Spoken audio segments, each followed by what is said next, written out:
Hey everyone, welcome back. This is Nabil Qureshi and David Wood with the unofficial Seeking Allah Finding Jesus video series.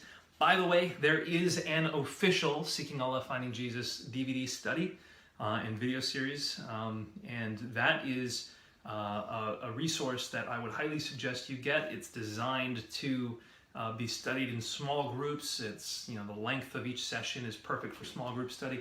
What David and I are sharing here is just little tidbits of information. You'll get much more depth in that, and of course in the actual book, Seeking Allah Finding Jesus. So anyhow, in this session, what we want to talk about is understanding different kinds of Muslims. Now, one of the most common objections I get anytime I present a case about Islam, or whenever I try to give my reasons for having left Islam, is people are going to come at me and say, you are from this sect, that sect doesn't represent Islam, and then they'll just, as if that responds to all the information that I'm presenting about Muhammad and the Quran and the history of Islam, they'll just point to the sect and say that doesn't count. Within Islam, you have a tremendous amount of division, And you may have heard of the Sunni Shia division. There are countries where officially Shia are not considered Muslim. There are countries where officially Sunnis are in the minority, and they're often treated as non-Muslim. You have other varieties of subsects of Islam that, the smaller the sect is, the more regularly it's beat up on by the larger sects. And so you have this diversity within Islam that you need to understand. If you try to approach a Shia, for example, and you present a hadith that was relayed by Aisha, not going to work. They have their, Aisha is considered Ummul Mu'mineen amongst the Sunnis. So 80% of Muslims believe Aisha is the mother of all believers, and they hold her with a tremendous amount of respect. But if you come to a Shia and you present a hadith from Aisha, they're going to see her as an immediate traitor, and so that information is not going to work. By the way, I when I first learned about that, when I was learning about Islam, I went to a Muslim chat room online, and I was like, "Hey, I just heard this Muslim saying that he doesn't like Aisha. Is it true that there are Muslims who don't like Aisha?" Because I was going through Bukhari, and Aisha's everywhere in Bukhari. And so I said it there. I said, is it true that there are Muslims who don't like Aisha? And this erupted, right? I mean, everyone started going off. People calling down curses on her, and people calling down curses on the people who are calling down curses on her. And then someone shut down the discussion and sent me a message and said, "Look what you did. We're on to you. Don't try this again. We're blocking you." And I was like, I was actually asking. I was trying to learn here. So anyway, they take certain issues like that very seriously. Yeah, and so you have differences among Muslims. If you just see Muslims as a monolithic set of people, chances are you probably haven't spent any time with real Muslims, because you realize they're all extremely different. And just the sect of Islam that you're coming from is just one of the tremendous differences.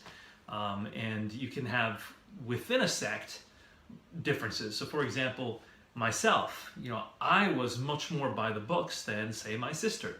My sister would quote Oprah for you, thinking that it was something that Islam taught. Like she would quote something about multiculturalism and pluralism, and really it was something that I would have heard from Oprah, and she would have thought that it was from the Quran. Whereas I would quote a hadith, and she would say, "I've never heard that before."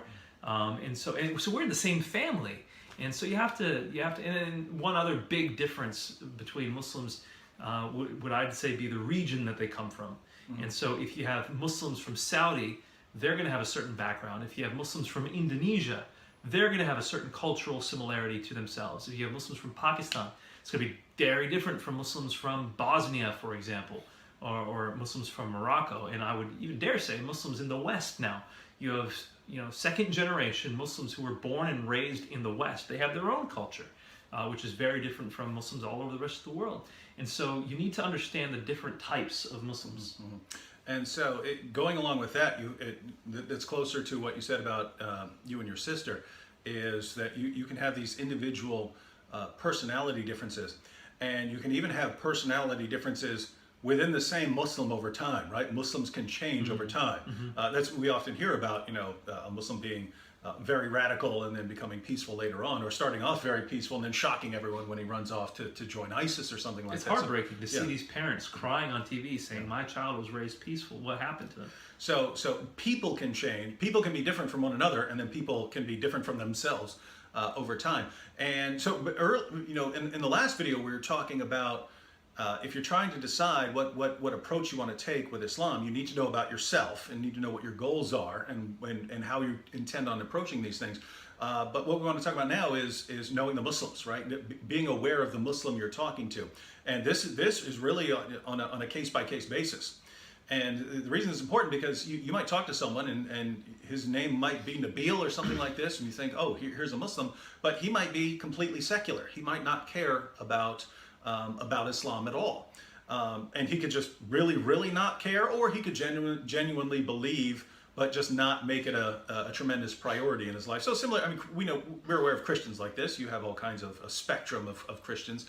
So you can have people that don't really care, that don't take it very seriously, and you start talking about Muhammad and they don't really care, and they just want to get away from this conversation because they think you're some sort of fanatic, and they're not fanatics and stuff, so why would they want to talk to you? And then even within an individual person's life, because I was learning this as we went along with Nabil. We've mentioned before that our first conversation where we're talking about this, Nabil told me that Islam is proven true by science and reason and logic and history and mathematics. Everything proves that Islam is true. And he was this is the way it is. Let's examine it if you don't believe me. So notice that approach. I love meeting people like that. I love meeting people who say, here's how I know that this is true. And we can examine it to see if it's true. That's my favorite people to run into because we're very logically oriented. We want to be able to. This is your claim. Let's test it. Like that's how we were trained to function in the university setting. And so we can open up the books and we can get to the bottom of this. That was Nabil when we first met, and as we started doing that, as we started going through this material, I noticed over time that he had lost sort of some of the confidence in some of those earlier claims that he was making. And it was a couple years later, and we were on another school trip. And I remember he just didn't seem to have that same, here's everything that proves that Islam is true. And so I asked him again, I said, why do you believe that Islam is true? And he said 2 reasons mainly. 1, it makes sense to me. And 2, the people that I've felt the presence of God on most strongly were Muslims, my grandparents. But it's very easy to miss the shift. If you're not paying attention, you can miss that shift that just took place. When he's saying that Islam is proven true by science and math and everything else, that's testable. We can open up books and see if his claims are true or not. If you tell me that you felt the presence of God on your grandma, there's no way to test that. There's no way for me to prove that's wrong. There's no way for me to examine what you felt. And so we just went from the realm of testable to untestable. And that's within Nabil. And I'm pointing this out because there are Muslims in both those categories, right? There are Muslims who believe that Islam is proven true by all these things and we can get to the bottom of it. And there are Muslims who believe in Islam because they believe they felt the presence of God on their grandma or because Islam made sense to them. It's not actually anything hard and fast that you can examine. It's more feelings based or it just seems that way to them. And notice the shift was actually because we did test those claims. And over the course of those years, when I'm saying, hey, the Quran has never been changed, and I look at how the Quran was changed from day one till at least the 1920s, all of a sudden I don't have confidence in that anymore. Muhammad is the most perfect man who ever lived. You can look at his life and you'll conclude that he's a prophet. You start looking at his life and finding all these horrible things about him. You're like, wait a minute, I can't stand on that anymore. And so when you're dialoguing with someone and they're progressing from one stage to another, keep an eye on what stage they're at, but also the reasons why they're getting there, because that's telling you something. Mm-hmm. Yeah, you certainly have to pay attention to those because you're going to have to adapt your approach. So I was actually very concerned when Nabil's entire approach changed because wait a minute, now how do I prove this wrong? But I realized that okay, I can't prove that he doesn't feel the presence of God on his grandma, or that Islam doesn't make sense to him, or something like that. But I can continue showing him evidence for Christianity and showing problems with Islam, and show that there's evidence that outweighs the evidence on which his confidence in Islam is now based. So we kept going, and then another shift occurred even later, and that's when we were talking, and you told me that human beings are biased, and we're limited in our knowledge, and we only know a fraction of what can be known, and we've been raised to believe certain things, and so on. And so there's so much bias at work here that we just can't know. We just can't know that we've gotten to the truth. It was specifically on the issue of Jesus' deity, and my objection was at this point, look, I've been raised my whole life to believe that Jesus is not God. That's been drilled into my head from day one. How could God expect me to believe in that doctrine, to have hold of a certain bit of knowledge, when I've been trained my whole life to not believe that? How could God expect me to believe that finite bit of knowledge, or else send me to hell forever? It's just not fair.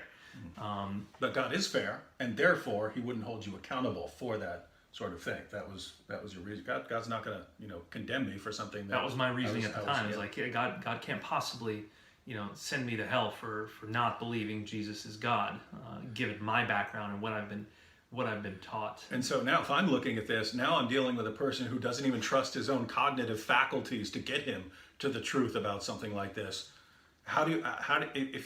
If you're trying to give evidence to someone, how do you give evidence to someone who doesn't even trust his own mental abilities to get him to the truth of things? And so it was kind of like a last ditch effort. I was like, there's really no way out of this objection. And I also want to give kind of a glimpse of the time lapse here. I met David within the first few weeks of my freshman year of university. This conversation we had as we were graduating.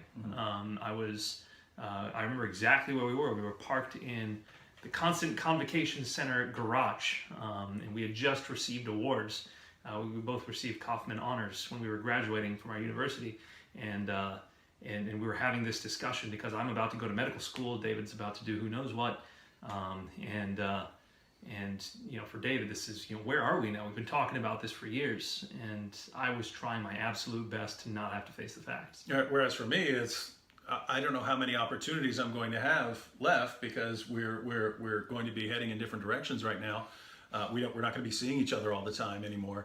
And if his final takeaway is, God's not going to hold me accountable because I can't really be that responsible. Why were you always in my terrifying. car? Why were you always in my car? You had a nicer car than I did. That's true. Yeah.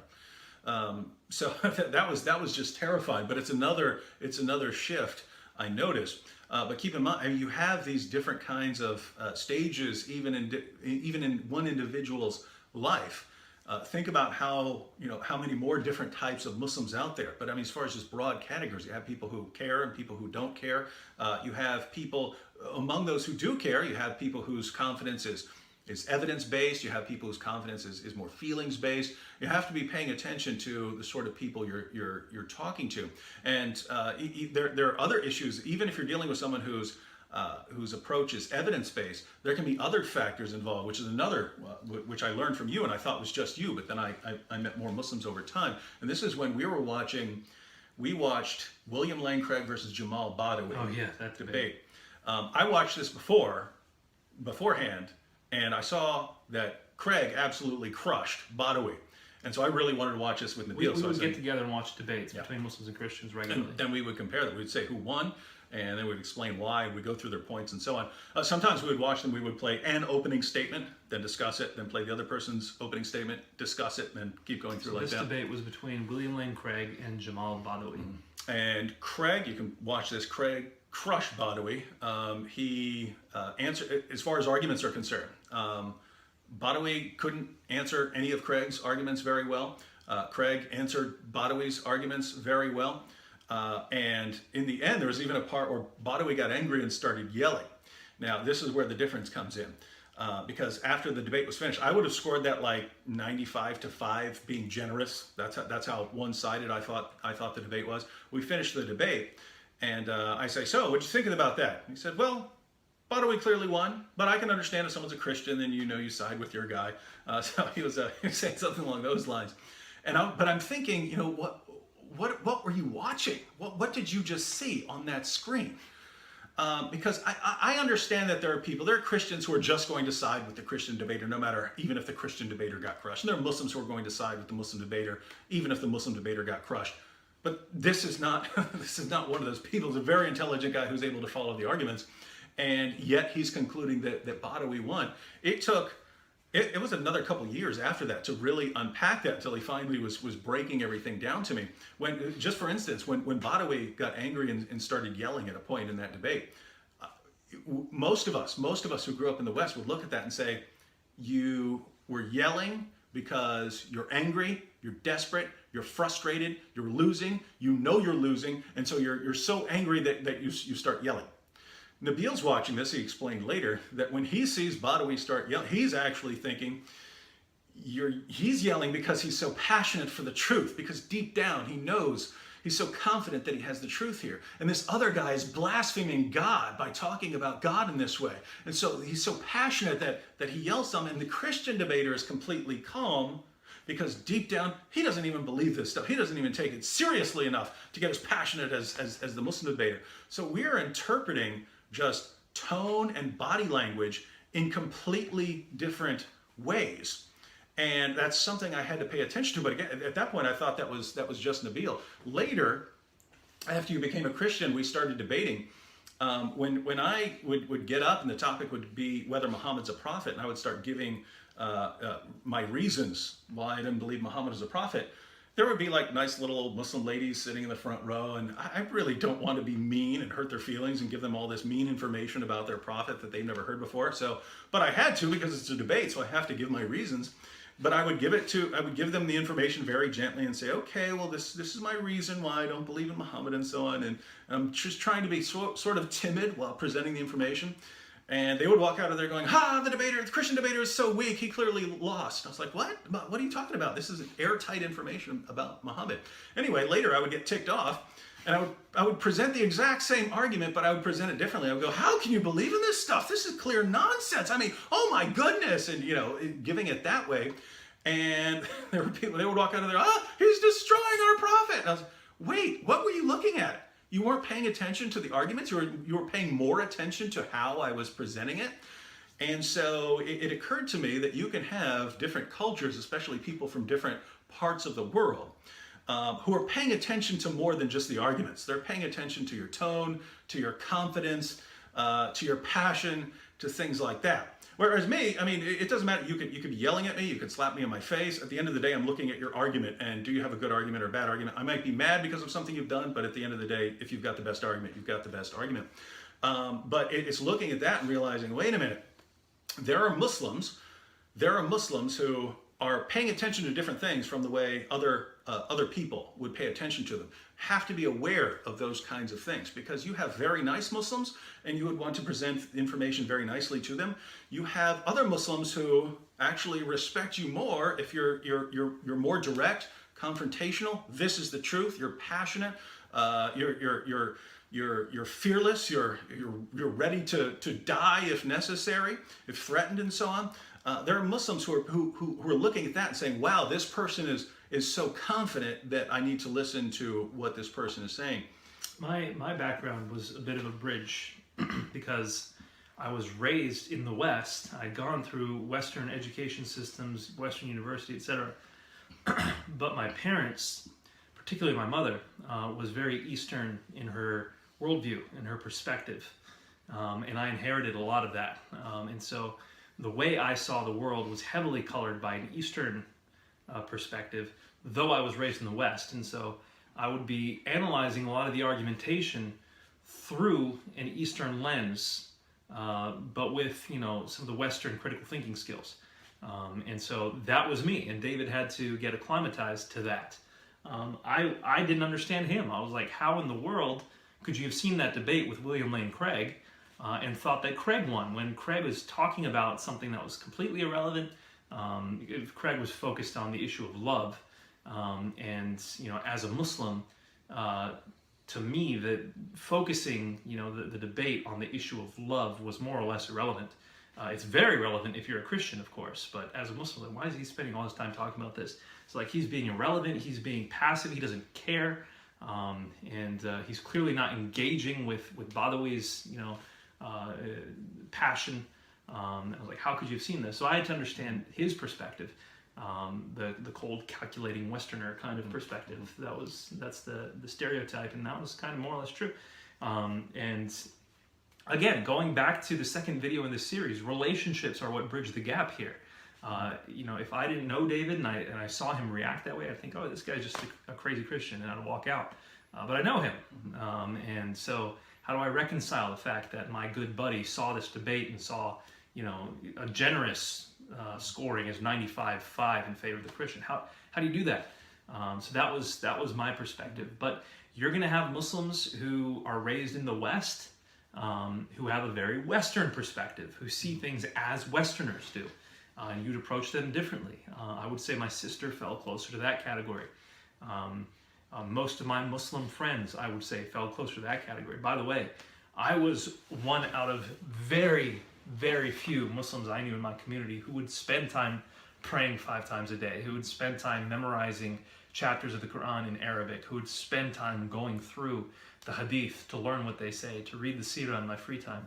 I knew probably on my 2 hands the number of other people out of the thousands of Muslims I knew.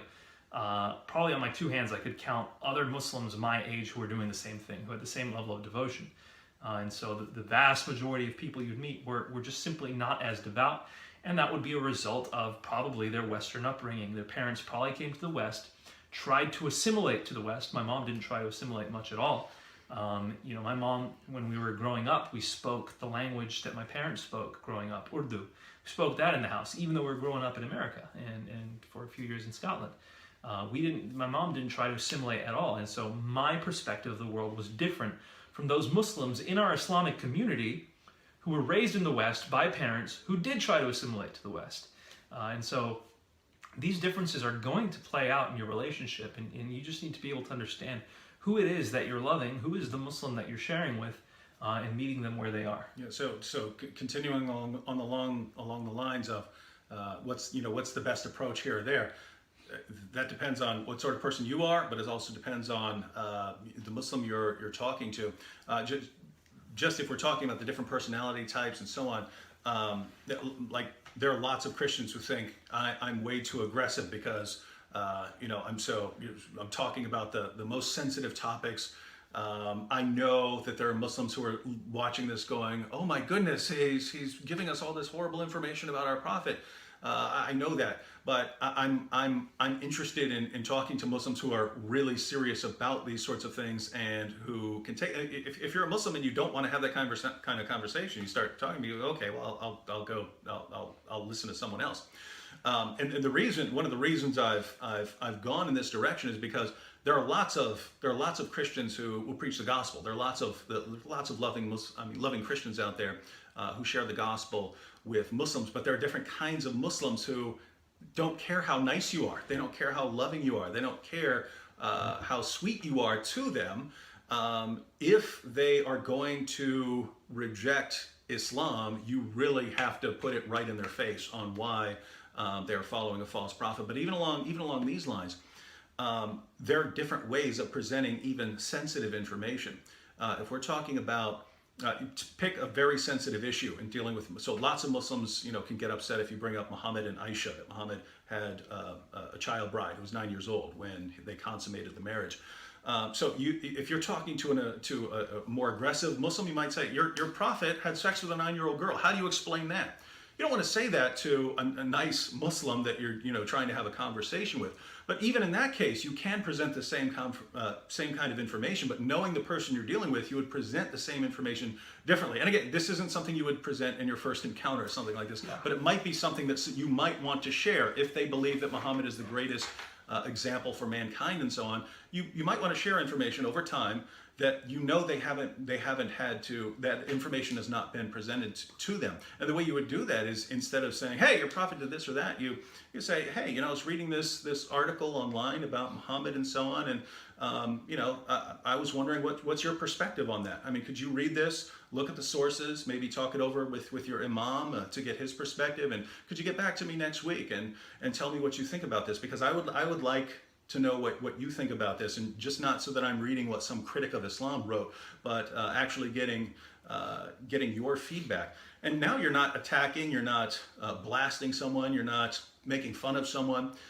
You're asking a person for information about his or her religion, and lots of people would love to share information with you. And so there are different approaches, and that's the point. You need to know the basics of Christianity. You need to know basic Christian apologetics. There are certain things you need to know about Islam, but there's always keep in mind what sort of person you are, what sort of people you're trying to reach, because that's going to affect how you present things.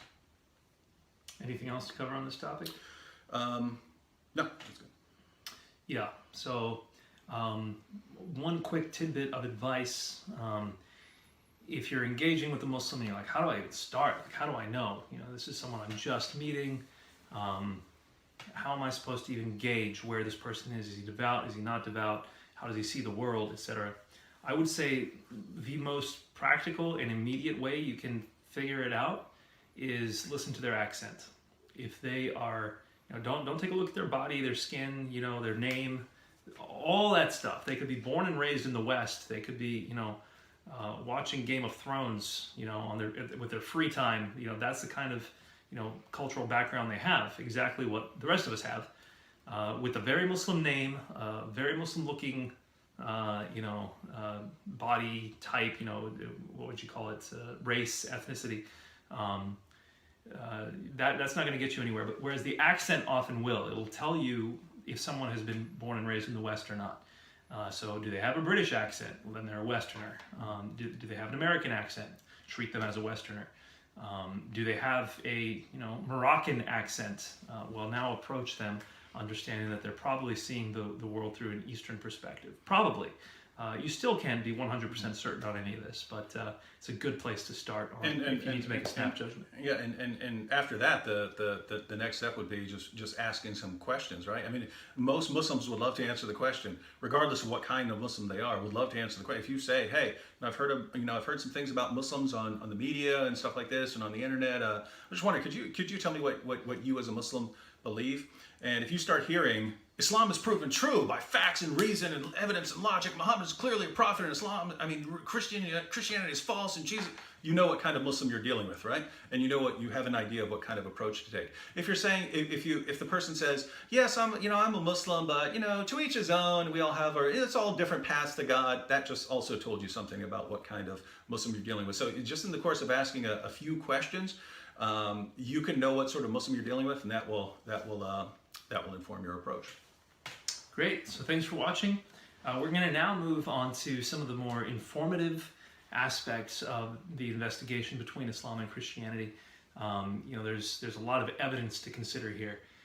Once again, you'll go a lot more deep if you actually get some of the books on these issues. But so far, we've been talking about stuff that's implicit within Seeking Allah, Finding Jesus.